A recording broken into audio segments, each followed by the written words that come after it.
बहुत ही प्यारे बच्चों, ਅੱਜ ਆਪਾਂ ਤੁਹਾਨੂੰ ਇਕਾਂਗੀ ਦੇ ਬਾਰੇ ਦੱਸਾਂਗੇ। ਇਕਾਂਗੀ ਕੀ ਹੁੰਦੀ ਹੈ, ਇਸ ਦਾ ਵਿਸ਼ਾ ਕੀ ਹੈ, ਠੀਕ ਹੈ ਨਾ। ਤੇ ਇਸ ਤੋਂ ਇਲਾਵਾ ਮਤਲਬ ਇਕਾਂਗੀ ਦੇ ਵਿੱਚ ਦੇਖਦੇ ਹਾਂ ਤੁਸੀਂ ਕਿਹੜੀਆਂ ਚੀਜ਼ਾਂ ਬਹੁਤ ਜ਼ਰੂਰੀ ਨੇ। ਇਕਾਂਗੀ ਦੇ ਬਾਰੇ ਆਪਾਂ ਵਿਸਥਾਰਪੂਰਵਕ ਪੜਾਂਗੇ। ਬੱਚੋ ਆਪਾਂ ਤੁਹਾਨੂੰ ਸੰਖੇਪ ਰੂਪ ਦੇ ਵਿੱਚ ਵੀ ਦੱਸ ਸਕਦੇ ਸੀ, ਪਰ ਆਪਾਂ ਤੁਹਾਨੂੰ ਵਿਸਥਾਰਪੂਰਵਕ ਹੀ ਦੱਸਾਂਗੇ ਕਿਉਂਕਿ ਜਿਹੜੇ ਪ੍ਰਸ਼ਨ ਉੱਤਰ ਆਉਣਗੇ ਪੇਪਰਾਂ ਦੇ ਵਿੱਚ ਹੈ ਨਾ, ਤੁਸੀਂ ਇਹਨਾਂ ਦੇ ਵਿੱਚੋਂ ਹੀ ਕਰ ਸਕਦੇ ਹੋ, ਠੀਕ ਹੈ ਨਾ। ਔਰ ਇੱਕ ਸਤਰ ਨੂੰ ਤੁਸੀਂ ਚੰਗੀ ਤਰ੍ਹਾਂ ਸੁਣਨਾ ਹੈ, ਇਹਨਾਂ ਦੇ ਵਿੱਚੋਂ ਹੀ ਤੁਹਾਡੇ ਪ੍ਰਸ਼ਨ ਬਣਨਗੇ, ਠੀਕ ਹੈ ਬੱਚੋ। ਤੇ ਸਾਰੀ ਜ਼ਿੰਦਗੀ ਇਹ ਤੁਹਾਡੇ ਕੰਮ ਆਵੇਗੀ, ਠੀਕ ਹੈ। ਇਸ ਕਰਕੇ ਆਪਾਂ ਵਿਸਥਾਰ ਨਾਲ ਹੀ ਤੁਹਾਨੂੰ ਦੱਸ ਰਹੇ ਹਾਂ। ਇਕਾਂਗੀ ਨਾਟਕ ਕਲਾ ਦੀਆਂ ਕਈ ਵੰਨਗੀਆਂ ਵਿੱਚੋਂ ਇੱਕ ਵੰਨਗੀ ਕਹੀ ਜਾ ਸਕਦੀ ਹੈ। ਬਹੁਅੰਗੀ, ਤਿੰਨ ਅੰਗੀ ਜਾਂ ਪੰਜ ਅੰਗੀ ਨਾਟਕਾਂ ਦੀ ਤੁਲਨਾ ਵਿੱਚ ਇੱਕ ਅੰਗੀ ਨਾਟਕ ਜਾਂ ਇਕਾਂਗੀ ਨਾਟਕ ਆਧੁਨਿਕ ਯੁੱਗ ਵਿੱਚ ਵਿਕਸਿਤ ਹੋਈ ਬੜੀ ਲੋਕਪ੍ਰਿਯ ਰੂਪ ਵਿਧਾ ਹੈ। ਮਤਲਬ ਦੇਖੋ ਬੱਚੋ, ਭਾਸ਼ਾ 'ਤੇ ਨਾ ਜਾਇਆ ਕਰੋ, ਗੱਲ ਬਿਲਕੁਲ ਸੌਖੀ ਹੁੰਦੀ ਆ ਹੈ ਨਾ। ਆਪਣੀ ਗੱਲ ਨੂੰ ਬਹੁਤ ਜਿਵੇਂ ਕਹਿੰਦੇ ਹੋ ਗਹਿਣੇ ਪਵਾ ਕੇ ਅਲੱਗ-ਅਲੱਗ ਸ਼ਬਦ ਵਰਤ ਕੇ ਆਪਾਂ ਨੂੰ ਲਿਖਣਾ ਪੈਂਦਾ ਹੁੰਦਾ, ਪਰ ਗੱਲ ਬਹੁਤ ਸੌਖੀ ਹੈ। ਦੇਖੋ ਇਕਾਂਗੀ ਨਾਟਕ ਜਿਹੜੇ ਨਾਟਕ ਦੀਆਂ ਕਿਸਮਾਂ ਦੇ ਵਿੱਚੋਂ ਇੱਕ ਆ, ਠੀਕ ਹੈ। ਨਾਟਕ ਕੀ ਹੁੰਦਾ, ਜਿਹੜਾ ਆਪਾਂ ਸਟੇਜ 'ਤੇ ਖੇਡਦੇ ਹਾਂ। ਇਕਾਂਗੀ ਵੀ ਆਪਾਂ ਸਟੇਜ 'ਤੇ ਖੇਡਦੇ ਹਾਂ। ਨਾਟਕ ਹੋ ਸਕਦਾ ਕਿਸੇ ਬੰਦੇ ਦੀ ਪੂਰੀ ਜ਼ਿੰਦਗੀ ਦੇ ਬਾਰੇ, ਠੀਕ ਹੈ। ਜਿਵੇਂ ਅਕਬਰ ਦੀ ਜ਼ਿੰਦਗੀ ਦੇ ਬਾਰੇ ਨਾਟਕ ਹੋ ਸਕਦਾ ਹੈ, ਪਰ ਜਿਹੜਾ ਇੱਕ ਇਕਾਂਗੀ ਹੈ ਉਹ ਆਪਾਂ ਨੂੰ ਇੱਕ ਘਟਨਾ ਹੀ ਦੱਸੇਗੀ। ਜਿਵੇਂ ਅਕਬਰ ਦੀ ਜ਼ਿੰਦਗੀ ਦੀ ਕੋਈ ਵੀ ਇੱਕ ਘਟਨਾ, ਠੀਕ ਹੈ, ਵੀ ਕਿਸ ਤਰ੍ਹਾਂ ਅਕਬਰ ਛੋਟੇ ਹੁੰਦੇ ਮਤਲਬ ਉਹਦੀ ਪਰਵਰਿਸ਼ ਹੋਈ ਸੀ, ਕੋਈ ਵੀ ਇੱਕ ਘਟਨਾ ਹੋ ਸਕਦੀ ਆ। ਇੱਕ ਅੰਗ ਨੂੰ, ਕਿਸੇ ਬੰਦੇ ਦੀ ਜ਼ਿੰਦਗੀ ਦਾ ਇੱਕ ਅੰਗ, ਜਿਵੇਂ ਉਸਦੇ ਕਾਲਜ ਦਾ ਹੋ ਸਕਦਾ, ਕਿਸੇ ਵੀ ਇਨਸਾਨ ਦੇ ਦਾ, ਤਾਂ ਉਹ ਇੱਕ ਅੰਗ ਇਕਾਂਗੀ ਹੁੰਦੀ ਹੈ। ਨਾਟਕ ਹੋ ਸਕਦਾ ਵੀ ਉਹ ਕਈ ਪੱਖ ਪੇਸ਼ ਕਰਦਾ ਹੋਵੇ, ਠੀਕ ਹੈ ਨਾ। ਜਿਵੇਂ ਇਹਨਾਂ ਨੇ ਕਿਹਾ ਬਹੁਅੰਗੀ ਵੀ ਹੋ ਸਕਦਾ। ਬਹੁਅੰਗੀ ਦਾ ਮਤਲਬ ਕੀ ਹੁੰਦਾ ਵੀ ਬੰਦੇ ਦੀ ਜ਼ਿੰਦਗੀ ਦੇ ਬਹੁਤ ਸਾਰੀਆਂ ਘਟਨਾਵਾਂ ਹੋ ਸਕਦੀਆਂ, ਬੰਦੇ ਦਾ ਜਿਹੜਾ ਬਚਪਨ ਤੋਂ ਲੈ ਕੇ ਜਵਾਨੀ, ਠੀਕ ਹੈ ਨਾ, ਫਿਰ ਬੁਢਾਪਾ ਵੀ ਹੋ ਸਕਦਾ। ਤਿੰਨ ਅੰਗੀ ਹੋ ਸਕਦਾ ਵੀ ਤਿੰਨ ਅੰਗ ਹੋਣਗੇ ਇਕੱਲੇ, ਜਿਹਦੇ ਵਿੱਚ ਬਚਪਨ, ਜਵਾਨੀ, ਬੁਢਾਪਾ ਹੈ ਨਾ। ਵੀ ਹੋਰ ਬਹੁਅੰਗੀ ਦੇ ਵਿੱਚ ਤਾਂ ਬਹੁਤ ਕੁਛ ਆ ਜਾਂਦਾ, ਠੀਕ ਹੈ। ਪੰਜ ਅੰਗੀ ਹੋਰ ਵੀ ਜ਼ਿਆਦਾ ਹੋਊਗੀ। ਅਤੇ ਇਕਾਂਗੀ ਮਤਲਬ ਇੱਕ ਹੀ ਘਟਨਾ ਹੁੰਦੀ ਹੈ ਬੱਚੋ। ਜਿਵੇਂ ਗਊਮੁਖਾ ਸ਼ੇਰਮੁਖਾ ਤੁਸੀਂ ਪੜ੍ਹੀ ਸੀ ਨਾ, ਤਾਂ ਉਹਦੇ ਵਿੱਚ ਇੱਕ ਮਕਾਨ ਵੇਚਣ ਅਤੇ ਖਰੀਦਣ ਦੀ ਘਟਨਾ ਹੀ ਦਿੱਤੀ ਹੋਈ ਸੀ, ਠੀਕ ਹੈ, ਅਤੇ ਹੋਰ ਕੋਈ ਵੀ ਨਹੀਂ ਸੀ ਦਿੱਤੀ। ਇਸ ਕਰਕੇ ਇਕਾਂਗੀ ਦਾ ਮਤਲਬ ਹੁੰਦਾ ਸਿਰਫ ਇੱਕ ਅੰਗ, ਜੀਵਨ ਦੀ ਇੱਕ ਘਟਨਾ ਜਦੋਂ ਆਪਾਂ ਪੇਸ਼ ਕਰਦੇ ਹਾਂ ਸਟੇਜ ਦੇ ਉੱਪਰ, ਠੀਕ ਹੈ। ਨਾਟਕ ਦੀ ਹੀ ਇੱਕ ਇਹ ਵੰਨਗੀ ਹੈ। ਕਿਸਮਾਂ ਇਕਾਂਗੀ ਦੇ ਸ਼ਾਬਦਿਕ ਅਰਥ ਇੱਕੋ ਹੀ ਅੰਗ ਅਰਥਾਤ ਇੱਕੋ ਅੰਕ ਸੰਪੰਨ ਹੋਣ ਵਾਲਾ ਨਾਟਕ ਹੈ। ਅੰਗ ਤੋਂ ਭਾਵ ਹੈ ਅੰਕ, ਠੀਕ ਹੈ ਨਾ, ਜਿਸ ਦਾ ਅੰਗਰੇਜ਼ੀ ਭਾਸ਼ਾ ਵਿੱਚ ਸਮਾਨਾਰਥਕ ਸ਼ਬਦ ਐਕਟ ਹੈ। ਬੱਚਿਓ ਇਹ ਤੁਹਾਨੂੰ ਪ੍ਰਸ਼ਨ ਬਣ ਸਕਦੇ ਨੇ ਵੀ ਇਹ ਅਰਥ, ਪਰਿਭਾਸ਼ਾ ਸਭ ਕੁਝ, ਠੀਕ ਹੈ। ਇਸ ਕਰਕੇ ਬੜੀ ਗੌਰ ਨਾਲ ਸੁਣਨਾ। ਇਕਾਂਗੀ ਨੂੰ ਬਹੁਅੰਗੀ ਨਾਟਕ ਦਾ ਇੱਕ ਟੋਟਾ ਕਹਿਣਾ ਬੜੀ ਵੱਡੀ ਭੁੱਲ ਹੈ, ਠੀਕ ਹੈ ਨਾ। ਵਾਸਤਵ ਵਿੱਚ ਇਕਾਂਗੀ ਨਾਟਕ ਦਾ ਇੱਕ ਸੁਤੰਤਰ ਰੂਪ ਹੈ, ਵੀ ਇਸ ਦਾ ਜਿਹੜਾ ਪ੍ਰਭਾਵ ਹੈ ਉਹ ਬਹੁਅੰਗੀ ਨਾਟਕ ਨਾਲੋਂ ਕਿਤੇ ਵਧੇਰੇ ਹੁੰਦਾ ਹੈ। ਪੂਰੇ ਨਾਟਕ ਵਾਂਗ ਇਸ ਵਿੱਚ ਜੀਵਨ ਦੀਆਂ ਬਹੁਤ ਗੁੰਝਲਾਂ ਜਾਂ ਸਮੱਸਿਆਵਾਂ ਨੂੰ ਪੇਸ਼ ਕਰਨ ਦੀ ਸਮਰੱਥਾ ਨਹੀਂ ਹੁੰਦੀ, ਸਗੋਂ ਕਿਸੇ ਇੱਕ ਹੀ ਵਿਸ਼ੇਸ਼ ਨਾਟਕੀ ਘਟਨਾ ਜਾਂ ਸਥਿਤੀ ਦਾ ਪ੍ਰਭਾਵਸ਼ਾਲੀ ਢੰਗ ਨਾਲ ਪੇਸ਼ਕਾਰੀ ਹੁੰਦੀ ਹੈ ਉਸਦੀ, ਠੀਕ ਹੈ ਨਾ। ਵੀ ਮਤਲਬ ਇੱਕ ਘਟਨਾ ਨੂੰ ਪੇਸ਼ ਕੀਤਾ ਜਾਂਦਾ ਪੂਰੇ ਪ੍ਰਭਾਵਸ਼ਾਲੀ ਢੰਗ ਨਾਲ। ਪੂਰੀ ਤਰ੍ਹਾਂ ਵਿਕਸਿਤ ਹੋ ਚੁੱਕੇ ਨਾਟਕੀ ਸਾਹਿਤ ਵਿੱਚੋਂ ਹੀ ਇਕਾਂਗੀ ਨਾਟਕ ਰੂਪਮਾਨ ਹੈ। ਇਸ ਦਾ ਜਨਮ ਆਧੁਨਿਕ ਯੁੱਗ ਵਿੱਚ 19ਵੀਂ ਸਦੀ ਦੇ ਅੰਤਿਮ ਦਹਾਕਿਆਂ ਵਿੱਚ ਹੋਇਆ। ਪੱਛਮ ਵਿੱਚ ਤਾਂ ਇਕਾਂਗੀ ਪਰਦਾ ਉਠਾਊ ਰੂਪ ਵਿੱਚ ਹੀ ਆਰੰਭ ਹੋਇਆ, ਠੀਕ ਹੈ ਨਾ। ਪਰਦਾ ਉਠਾਊ ਮਤਲਬ ਸ਼ੁਰੂ ਦੇ ਵਿੱਚ ਜਦੋਂ ਨਾਟਕ ਦਾ ਪਰਦਾ ਉੱਠਦਾ ਨਾ, ਉਦੋਂ ਦਾ। ਪੂਰੇ ਨਾਟਕ ਦੀ ਪੇਸ਼ਕਾਰੀ ਸਮੇਂ ਪਰਦਾ ਉੱਠਣ ਤੋਂ ਪਹਿਲਾਂ ਦਰਸ਼ਕਾਂ ਨੂੰ ਵਿਅਸਤ ਰੱਖਣ ਲਈ, ਉਹਨਾਂ ਦੇ ਮਨੋਰੰਜਨ ਲਈ ਅਤੇ ਸਮੇਂ ਦਾ ਸਦਉਪਯੋਗ ਕਰਨ ਲਈ ਇਕਾਂਗੀ ਖੇਡਣ ਦਾ ਰਿਵਾਜ਼ ਸੀ ਸ਼ੁਰੂ ਦੇ ਵਿੱਚ। ਵੀ ਪਰਦਾ ਉੱਠਣ ਨਾਲ ਜਿਹੜੇ ਦਰਸ਼ਕ ਬੋਰ ਨਾ ਹੋਣ, ਇਸ ਕਰਕੇ ਇਹ ਸ਼ੁਰੂ ਦੇ ਵਿੱਚ ਪੱਛਮ ਦੇ ਵਿੱਚ ਇਸ ਤਰ੍ਹਾਂ ਰਿਵਾਜ਼ ਸੀ ਵੀ ਪਰਦਾ ਉੱਠਣ ਵੇਲੇ ਨਹੀਂ ਜਿਹੜਾ ਇਕਾਂਗੀ ਇਹ ਉਦੋਂ ਖੇਡੀ ਜਾਂਦੀ ਸੀ, ਠੀਕ ਹੈ ਨਾ। ਜੋ ਸਮੇਂ ਦੇ ਬਦਲ ਨਾਲ ਨਾਟਕ ਤੋਂ ਵੀ ਵਧੇਰੇ ਲੋਕਪ੍ਰਿਯ ਹੁੰਦਾ ਗਿਆ। ਵੀ ਹੁਣ ਅੱਜ ਕੱਲ੍ਹ ਸਮਾਂ ਬਦਲ ਗਿਆ, ਵੀ ਇੰਨਾ ਸਮਾਂ ਨਹੀਂ ਕਿਸੇ ਕੋਲ ਵੱਡੇ ਨਾਟਕ ਦੇਖਣ ਦਾ, ਇਸ ਕਰਕੇ ਅੱਜ ਕੱਲ੍ਹ ਇਹ ਬਹੁਤ ਲੋਕਪ੍ਰਿਯ ਹੋ ਗਿਆ। ਇਹ ਨਹੀਂ ਹੈਗਾ ਵੀ ਪਰਦਾ ਉੱਠਣ ਸਮੇਂ ਖੇਡਣਾ ਇਕੱਲਾ, ਠੀਕ ਹੈ। ਅਤੇ ਥੋੜ੍ਹੇ ਹੀ ਸਮੇਂ ਵਿੱਚ ਸਾਹਿਤਕ ਖੇਤਰ ਵਿੱਚ ਨਾਟਕ ਦੇ ਸਮਾਨ ਹੀ ਪੂਰੀ ਤਰ੍ਹਾਂ ਪ੍ਰਮਾਣਿਕ ਰੂਪ ਵਿੱਚ ਸਥਾਪਿਤ ਹੋ ਗਿਆ ਹੈ।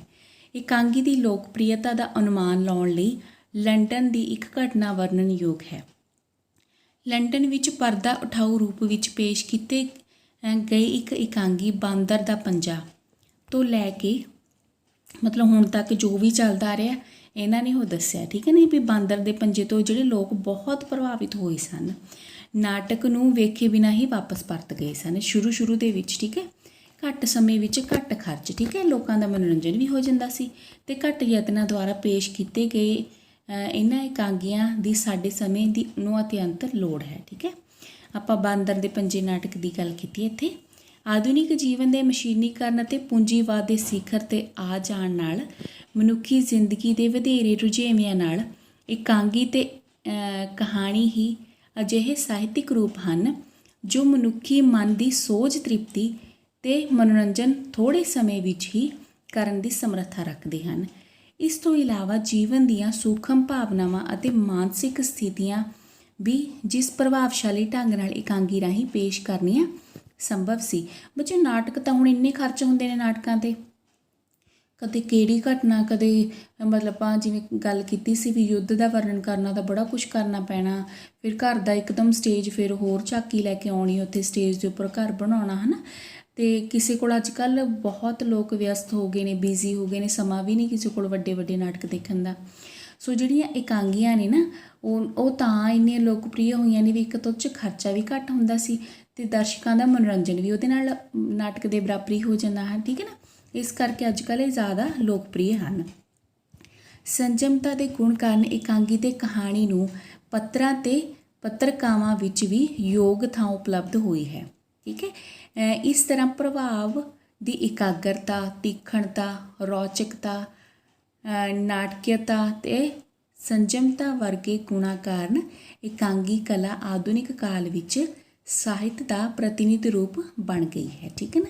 ਸਾਹਿਤ ਜਿਹੜਾ ਆਪਾਂ ਪੜ੍ਹਦੇ ਹਾਂ, ਸਾਰਾ ਕੁਛ ਆਪਾਂ ਪੜ੍ਹਦੇ ਹਾਂ, ਉਹਦਾ ਪ੍ਰਤੀਨਿਧ ਰੂਪ ਬਣ ਗਈ ਹੈ, ਮਤਲਬ ਵਧੀਆ ਰੂਪ ਬਣ ਗਈ ਹੈ, ਠੀਕ ਹੈ।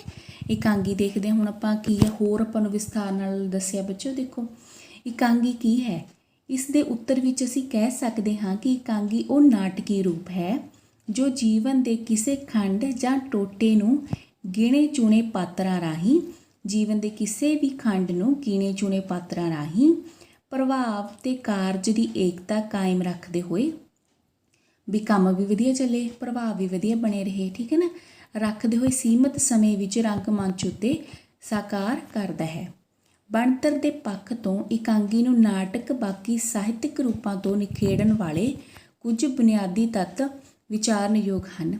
ਇਕਾਂਗੀ ਦੇ ਇਹ ਬੁਨਿਆਦੀ ਤੱਤ ਹੇਠ ਲਿਖੇ ਅਨੁਸਾਰ ਹਨ ਜੋ ਸਮੇਂ ਆਲੋਚਕਾਂ ਦੀ ਚਰਚਾ ਦਾ ਵਿਸ਼ਾ ਬਣੇ ਰਹੇ ਹਨ। ਵਿਸ਼ਾ ਵਸਤੂ ਆ ਗਿਆ ਬੱਚਿਓ, ਠੀਕ ਹੈ। ਅੱਗੇ ਆਪਾਂ ਪੜ੍ਹਾਂਗੇ ਇਕਾਂਗੀ। ਵਿਸ਼ਾ ਇਕਾਂਗੀ ਦਾ ਉਹ ਕੇਂਦਰੀ ਧੁਰਾ ਹੈ ਜਿਸ ਦੇ ਦੁਆਲੇ ਸਮੁੱਚੇ ਤੱਤਾਂ ਦਾ ਤਾਣਾ ਬਾਣਾ ਤਿਆਰ ਹੁੰਦਾ ਹੈ। ਇਕਾਂਗੀ ਦਾ ਵਿਸ਼ਾ, ਭੁੱਖਮਰੀ 'ਤੇ ਆਪਾਂ ਇਕਾਂਗੀ ਖੇਡ ਰਹੇ ਹਾਂ, ਬੇਰੁਜ਼ਗਾਰੀ 'ਤੇ ਖੇਡ ਰਹੇ ਹਾਂ, ਇਸ ਕਰਕੇ ਬਹੁਤ ਜ਼ਰੂਰੀ ਹੈ ਇਹ ਵਿਸ਼ਾ। ਜੀਵਨ ਦੀ ਕਿਸੇ ਖਾਸ ਘਟਨਾ, ਵਿਚਾਰ ਜਾਂ ਗੁੰਝਲ ਨੂੰ ਆਮ ਤੌਰ 'ਤੇ ਇਕਾਂਗੀ ਦਾ ਵਿਸ਼ਾ ਬਣਾਇਆ ਜਾ ਸਕਦਾ ਹੈ।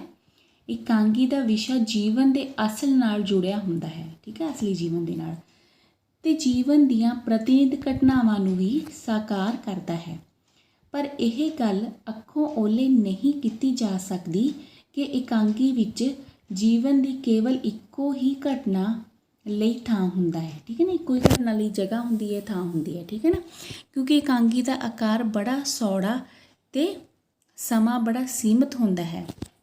ਇੰਨੇ ਘੱਟ ਸਮੇਂ ਦੇ ਵਿੱਚ ਆਪਾਂ ਬਹੁਤ ਪ੍ਰਭਾਵ ਪੇਸ਼ ਕਰਨਾ ਹੁੰਦਾ, ਇਸ ਕਰਕੇ ਵਿਸ਼ਾ ਵਸਤੂ ਜਿਹੜਾ ਆਪਾਂ ਲੈ ਕੇ ਆਉਂਦੇ ਹਾਂ ਬਹੁਤ ਵਧੀਆ ਜ਼ਰੂਰੀ ਹੈ ਉਹ, ਠੀਕ ਹੈ ਨਾ। ਅਤੇ ਬਹੁ ਅੰਗੀ ਨਾਟਕ ਦੀ ਤੁਲਨਾ ਵਿੱਚ ਇਕਾਂਗੀ ਜੀਵਨ ਦੇ ਇੱਕੋ ਹੀ ਪੱਖ ਨੂੰ ਪ੍ਰਭਾਵਸ਼ਾਲੀ ਢੰਗ ਨਾਲ ਦਰਸਾ ਸਕਦਾ ਹੈ, ਠੀਕ ਹੈ ਨਾ, ਵੀ ਇੱਕੋ ਪੱਖ ਨੂੰ ਵਧੀਆ ਢੰਗ ਨਾਲ। ਅੱਗੇ ਇਕਾਂਗੀ ਦਾ ਵਿਸ਼ਾ ਕਿਸੇ ਘਟਨਾ, ਪਾਤਰ ਜਾਂ ਮੂਲ ਵਿਚਾਰ ਨਾਲ ਸੰਬੰਧਿਤ ਹੋ ਸਕਦਾ ਹੈ, ਪਰ ਇਹ ਵਿਸ਼ਾ ਲਾਜ਼ਮੀ ਤੌਰ 'ਤੇ ਰੋਚਕ, ਸੰਜਮਈ, ਪ੍ਰਭਾਵਸ਼ਾਲੀ, ਸਪਸ਼ਟ ਅਤੇ ਨਾਟਕੀ ਹੁੰਦਾ ਹੈ। ਇਕਾਂਗੀਕਾਰ ਜੀਵਨ ਦੇ ਚੌਗਿਰਦੇ ਵਿੱਚੋਂ ਅਤੇ ਮੌਲਿਕ ਅਨੁਭਵਾਂ ਦੇ ਆਧਾਰ 'ਤੇ ਸਮਾਜ, ਰਾਜਨੀਤੀ, ਧਰਮ, ਮਨੋਵਿਗਿਆਨਿਕ ਜਾਂ ਇਤਿਹਾਸਿਕ ਵਿਸ਼ੇ ਚੁਣ ਕੇ ਇਕਾਂਗੀ ਦੇ ਰੂਪ ਵਿੱਚ ਸੁਚੱਜਿਤ ਕਰ ਸਕਦਾ ਹੈ, ਠੀਕ ਹੈ ਨਾ, ਜੋ ਦਰਸ਼ਕਾਂ ਨੂੰ ਪ੍ਰਭਾਵਿਤ ਕਰਨ। ਠੀਕ ਹੈ ਬੱਚਿਓ, ਵੀ ਬਹੁਤ ਕੋਈ ਵੀ ਵਿਸ਼ਾ ਹੋ ਸਕਦਾ, ਸਮਾਜਿਕ, ਰਾਜਨੀਤਿਕ, ਧਰਮ ਦਾ ਹੋ ਸਕਦਾ ਹੈ, ਮਨੋਵਿਗਿਆਨਿਕ, ਇਤਿਹਾਸਿਕ, ਕੋਈ ਵੀ ਹੋ ਸਕਦਾ। ਠੀਕ ਹੈ ਨਾ। ਅੱਗੇ ਆ ਗਿਆ ਕਥਾਨਕ। ਕਥਾਨਕ ਕੀ ਹੁੰਦਾ? ਚਲੋ ਫਿਰ ਆਪਾਂ ਦੇਖਦੇ ਹਾਂ ਕਥਾਨਕ ਕਿਹਨੂੰ ਕਹਿੰਦੇ, ਆਪਾਂ ਪੜ੍ਹ ਚੁੱਕੇ ਹਾਂ ਨਾਟਕ ਦੇ ਵਿੱਚ ਵੀ। ਕਥਾਨਕ ਇਕਾਂਗੀ ਦੀ ਆਧਾਰਸ਼ਿਲਾ ਹੈ। ਕਥਾਨਕ ਜਾਂ ਗੋਂਦ ਇਕਾਂਗੀ ਦਾ ਢਾਂਚਾ ਹੀ ਹੁੰਦਾ ਹੈ ਜਿਸ ਵਿੱਚ ਇਕਾਂਗੀ ਦੀਆਂ ਘਟਨਾਵਾਂ ਨੂੰ ਲੜੀਵਾਰ ਪੇਸ਼ ਕਰਨ ਦਾ ਗੁਣ ਹੁੰਦਾ ਹੈ। ਇਕਾਂਗੀ ਦੀ ਗੋਂਦ ਜਾਂ ਜਿਹੜੀ ਕਥਾਨਕ ਬਹੁਤ ਪੇਚੀਦਾ ਨਹੀਂ ਹੁੰਦਾ ਅਤੇ ਨਾ ਹੀ ਇੱਕ ਤੋਂ ਵੱਧ ਪਲਾਟਾਂ ਨੂੰ ਸੰਭਾਲਣ ਦੀ ਇਸ ਦੇ ਵਿੱਚ ਜ਼ਰੂਰਤ ਪੈਂਦੀ ਹੈ। ਜਿਸ ਤਰ੍ਹਾਂ ਨਾਟਕ ਦੇ ਵਿੱਚ ਤਾਂ ਜ਼ਰੂਰਤ ਪੈਂਦੀ ਹੈ ਪਲਾਟ ਦੀ, ਵੀ ਅਲੱਗ-ਅਲੱਗ ਕੋਈ ਵੀ ਹੋ ਸਕਦਾ। ਠੀਕ ਹੈ, ਪਰ ਇੱਥੇ ਤਾਂ ਲੋੜ ਨਹੀਂ ਹੈਗੀ ਇੰਨੀ, ਕਿਉਂਕਿ ਇੱਕੋ ਹੀ ਘਟਨਾ ਹੁੰਦੀ ਹੈ।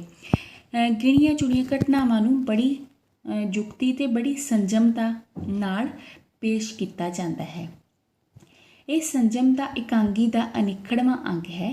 ਇਕਾਂਗੀ ਵਿੱਚੋਂ ਕੇਵਲ ਉਹਨਾਂ ਹੀ ਮੌਕਿਆਂ ਨੂੰ ਛੂਹਿਆ ਜਾਂਦਾ ਹੈ ਜਿਨ੍ਹਾਂ ਤੋਂ ਬਿਨਾਂ ਕਹਾਣੀ ਦੀ ਚਾਲ ਵਿੱਚ ਨਿਰੰਤਰਤਾ ਨਹੀਂ ਰਹਿੰਦੀ। ਇਸ ਤਰ੍ਹਾਂ ਇਕਾਂਗੀ ਦੀ ਗੋਂਦ ਇਕਹਿਰੀ ਹੁੰਦੀ ਹੈ। ਠੀਕ ਹੈ ਨਾ। ਆਰੰਭ ਤੋਂ ਲੈ ਕੇ ਅੰਤ ਤੱਕ ਕਥਾ ਲੜੀ ਦੀ ਰੋਚਕਤਾ ਨੂੰ ਕਾਇਮ ਰੱਖਿਆ ਜਾਂਦਾ ਹੈ। ਇਕਾਂਗੀ ਦਾ ਆਰੰਭ ਬੜਾ ਝਟਪਟਾ ਅਤੇ ਉਤੇਜਨਾ ਭਰਪੂਰ ਹੁੰਦਾ ਹੈ ਅਤੇ ਘਟਨਾ ਦਾ ਪਿਛੋਕੜ ਨਹੀਂ ਉਲੀਕਿਆ ਜਾਂਦਾ, ਸਗੋਂ ਇੱਕ ਦੋ ਵਾਕਾਂ ਤੋਂ ਬਾਅਦ ਹੀ ਕੋਈ ਸੁਆਦਲੀ ਜਾਂ ਆਸ਼ਚਰਜ ਘਟਨਾ ਜਿਹੜੀ ਪੂਰਨ ਘਟਨਾ ਆਰੰਭ ਕੀਤੀ ਜਾਂਦੀ ਹੈ ਜੋ ਦਰਸ਼ਕਾਂ ਦੇ ਮਨ ਨੂੰ ਕੀਲ ਲੈਂਦੀ ਹੈ। ਬਾਕੀ ਦੀਆਂ ਘਟਨਾਵਾਂ ਵੀ ਤੇਜ਼ੀ ਨਾਲ ਹੀ ਇਕਾਂਗੀ ਨੂੰ ਸਿਖਰ ਵੱਲ ਲੈ ਜਾਂਦੀਆਂ ਹਨ। ਸਿਖਰ ਤੱਕ ਪਹੁੰਚ ਕੇ ਇਕਾਂਗੀ ਦਾ ਅੰਤ ਹੋ ਜਾਂਦਾ ਹੈ। ਇਕਾਂਗੀ ਸਿਖਰ 'ਤੇ ਪਹੁੰਚ ਕੇ ਵਿਸ਼ੇਸ਼ ਨਾਟਕੀ ਘਟਨਾ ਰੂਪਮਾਨ ਕਰਦਾ ਹੈ ਅਤੇ ਦਰਸ਼ਕਾਂ ਦੇ ਮਨ ਨੂੰ ਇੱਕ ਝਟਕੇ ਵਿੱਚ ਚਕਾਚੌਂਧ ਕਰਕੇ ਸਮਾਪਤ ਹੋ ਜਾਂਦਾ ਹੈ। ਬੱਚੋ ਇਸ ਦੀ ਭਾਸ਼ਾ 'ਤੇ ਨਾ ਜਾਓ, ਕੋਸ਼ਿਸ਼ ਕਰਿਆ ਕਰੋ ਇੱਦਾਂ ਦੀ ਭਾਸ਼ਾ ਸੁਣ ਲਈ, ਕਿਉਂਕਿ ਇਸ ਦੇ ਨਾਲ ਤੁਹਾਡੇ ਸ਼ਬਦ ਭੰਡਾਰ ਨੇ ਜਿਹੜੇ ਬਹੁਤ ਵੱਧਦੇ ਨੇ। ਗੱਲ ਕਰੋ ਵੀ ਜਿਹੜੇ ਆਪਾਂ ਸਟੇਜ 'ਤੇ ਜਿਹੜੀ ਇਕਾਂਗੀ ਖੇਡਦੇ ਆ ਨਾ, ਉਹਦੀ ਗੱਲ ਕੀਤੀ ਗਈ ਹੈ। ਠੀਕ ਹੈ, ਵੀ ਘਟਨਾਵਾਂ ਵਾਰ-ਵਾਰ ਚੱਲਦੀਆਂ ਨੇ। ਮੰਨ ਲਓ ਜਿਵੇਂ ਆਪਾਂ ਹੋਰ ਬਹੁਤ ਸਾਰੀਆਂ ਇਕਾਂਗੀਆਂ ਪੜ੍ਹੀਆਂ ਸੀ, ਜਿਵੇਂ ਗਊ ਮੁਖਾ ਸ਼ੇਰ ਮੁਖਾ ਦੀ ਉਦਾਹਰਨ ਲੈ ਲਈ ਆਪਾਂ, ਤਾਂ ਪਹਿਲਾਂ ਇੱਕਦਮ ਹੀ ਉਹ ਬਾਜ਼ਾਰ ਦੀ ਗੱਲ ਹੋ ਰਹੀ ਸੀ, ਫਿਰ ਉਹਨਾਂ ਦੇ ਘਰ ਆ ਜਾਂਦੇ ਨੇ ਅਤੇ ਫਿਰ ਇਸ ਤਰ੍ਹਾਂ ਉਹ ਸਾਰੀਆਂ ਘਟਨਾਵਾਂ ਵਾਰ-ਵਾਰ ਚੱਲਦੀਆਂ ਨੇ ਵੀ ਕਿਸ ਤਰ੍ਹਾਂ ਦਿਮਾਗ ਬਣਾਉਂਦੇ ਨੇ। ਠੀਕ ਆ। ਸੋ ਇਸ ਕਰਕੇ ਆਪਾਂ ਇਕਾਂਗੀ ਦਾ ਅੰਤ ਬਹੁ ਅੰਗੀ ਨਾਟਕ ਵਾਂਗੂ ਸਪਸ਼ਟ ਅਤੇ ਵਿਆਖਿਆ ਭਰਪੂਰ ਨਹੀਂ ਹੁੰਦਾ, ਸਗੋਂ ਸੁਝਾਊ ਹੁੰਦਾ ਹੈ। ਵੀ ਸੁਝਾਊ ਤੋਂ ਭਾਵ ਹੈ ਕਿ ਉਹ ਅੰਤ ਜਿਸ ਦਾ ਦਰਸ਼ਕ ਆਪਣੀ ਸੂਝ ਨਾਲ ਅੰਦਾਜ਼ਾ ਕਰ ਲੈਣ। ਇਸ ਤਰ੍ਹਾਂ ਇਕਾਂਗੀ ਦੀ ਗੋਂਦ ਨੂੰ 3 ਹਿੱਸਿਆਂ ਵਿੱਚ ਵੰਡਿਆ ਜਾ ਸਕਦਾ ਹੈ, ਆਰੰਭ, ਸਿਖਰ ਅਤੇ ਅੰਤ। ਠੀਕ ਹੈ ਨਾ। ਸੋ ਫਿਰ ਉਸ ਤੋਂ ਬਾਅਦ ਇਹਨਾਂ 3 ਏਕਤਾਵਾਂ ਨੂੰ ਵੀ ਕਈਆਂ ਆਲੋਚਕਾਂ ਨੇ ਜ਼ਰੂਰੀ ਅੰਗ ਮੰਨਿਆ ਹੈ। ਇਕਾਂਗੀ ਕਿਉਂਕਿ ਦਰਸ਼ਨੀ ਕਲਾ ਹੈ, ਇਸ ਲਈ ਮਗਦੇ ਕਾਰਜ ਦੁਆਰਾ ਹੀ ਇਕਾਂਗੀ ਵਿੱਚ ਜਾਨ ਪੈ ਸਕਦੀ ਹੈ।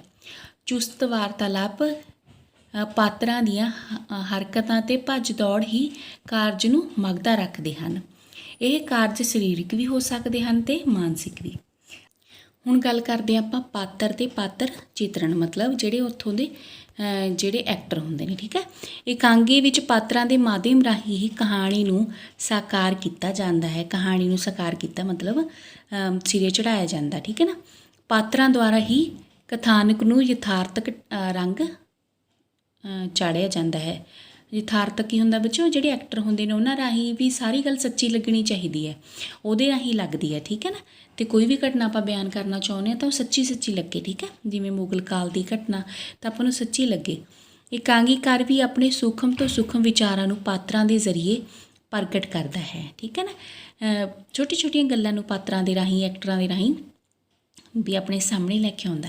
ਇਸ ਲਈ ਪਾਤਰਾਂ ਦੀ ਘਾੜਤ ਬੜਾ ਮਹੱਤਵ ਰੱਖਦੀ ਹੈ। ਪਾਤਰਾਂ ਦੀ ਗਿਣਤੀ ਬਹੁਤ ਸੀਮਿਤ ਹੁੰਦੀ ਹੈ। ਨਾਟਕ ਦੇ ਵਿੱਚ ਤਾਂ ਬਹੁਤ ਹੋ ਸਕਦੇ ਨੇ, ਪਰ ਇਕਾਂਗੀ ਦੇ ਵਿੱਚ ਪਾਤਰ ਬਹੁਤ ਸੀਮਿਤ ਹੁੰਦੇ ਨੇ, ਘੱਟ ਹੀ ਹੁੰਦੇ ਨੇ ਬੱਚੋ।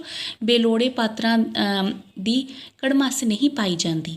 ਇੱਕ ਹੀ ਮੁੱਖ ਪਾਤਰ ਹੁੰਦਾ ਹੈ ਅਤੇ ਬਾਕੀ ਗਿਣੇ ਚੁਣੇ ਸਹਾਇਕ ਪਾਤਰ, ਕਿਉਂਕਿ ਇੱਕ ਘਟਨਾ ਜ਼ਿੰਦਗੀ ਦੀ, ਇੱਕ ਘਟਨਾ ਦੇ ਵਿੱਚ ਕਿੰਨੇ ਕੁ ਲੋਕ ਸ਼ਾਮਿਲ ਹੋ ਸਕਦੇ ਨੇ, ਹੈ ਨਾ।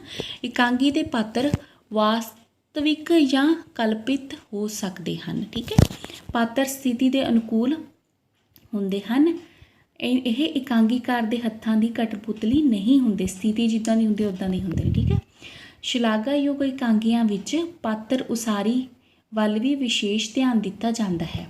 ਉੱਤਮ ਢੰਗ ਨਾਲ ਚਿਤਰਿਤ ਕੀਤੇ ਗਏ ਪਾਤਰ ਘਟਨਾਵਾਂ ਨੂੰ ਪ੍ਰਭਾਵਸ਼ਾਲੀ ਬਣਾਉਂਦੇ ਹਨ ਅਤੇ ਇਕਾਂਗੀ ਨੂੰ ਮਹਾਨ ਉਦੇਸ਼ ਪ੍ਰਦਾਨ ਕਰਨ ਵਿੱਚ ਸਹਾਈ ਹੁੰਦੇ ਹਨ। ਇਕਾਂਗੀ ਵਿੱਚ ਪਾਤਰਾਂ ਦੇ ਚਰਿੱਤਰ ਦਾ ਖੁੱਲ੍ਹਾ ਬਿਆਨ ਕਰਨਾ ਸੰਭਵ ਨਹੀਂ ਹੁੰਦਾ। ਇਸ ਲਈ ਇਕਾਂਗੀਕਾਰ ਸੰਕੇਤਾਂ ਚਿੰਨ੍ਹਾਂ ਰਾਹੀਂ ਕਈ ਗੱਲਾਂ ਪੇਸ਼ ਕਰਦਾ ਹੈ।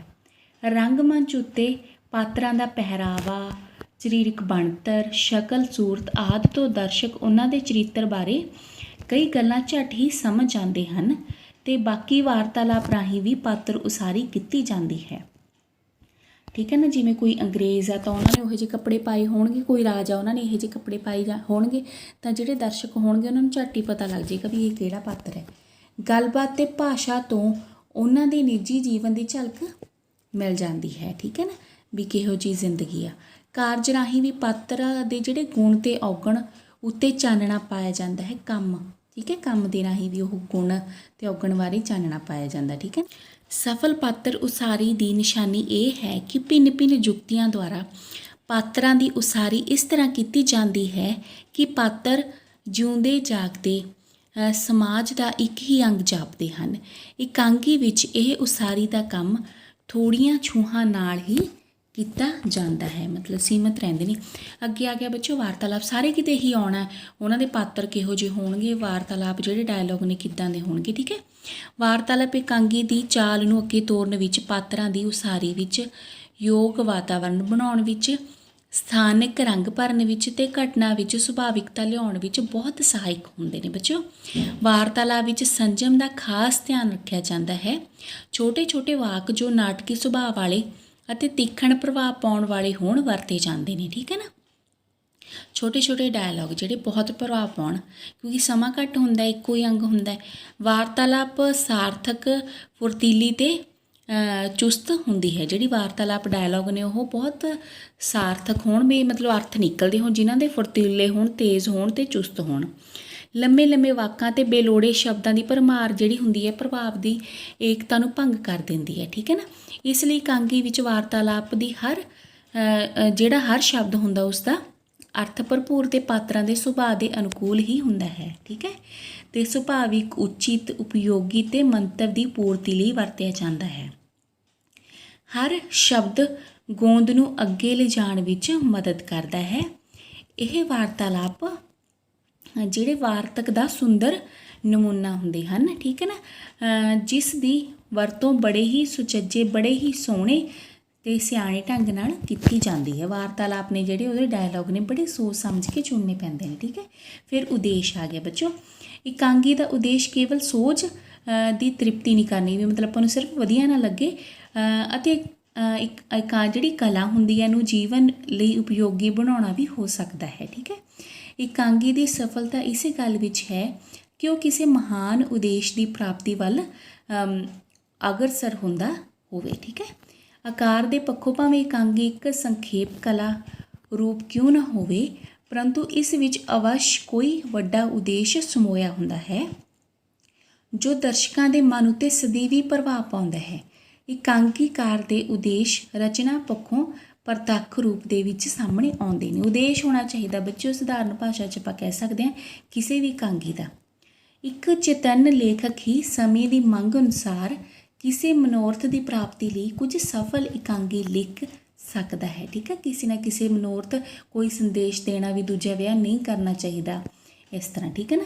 ਜਿੰਨਾ ਲੇਖਕ ਦਾ ਪ੍ਰਭਾਵ ਅਤੇ ਅਨੁਭਵ ਗਿਆਨ ਵਿਸ਼ਾਲ ਹੋਵੇਗਾ, ਓਨਾ ਹੀ ਉਸਦੀ ਰਚਨਾ ਜਿਹੜੀ ਰਚਨਾ ਦਾ ਪ੍ਰਭਾਵ ਬਣੇਗਾ। ਜਿੰਨਾ ਉਦੇਸ਼ ਵਧੀਆ ਹੋਵੇਗਾ ਬੱਚਿਓ, ਉਨੀ ਇਕਾਂਗੀ ਵਧੀਆ ਲੱਗੇਗੀ ਆਪਾਂ ਨੂੰ। ਠੀਕ ਹੈ ਨਾ।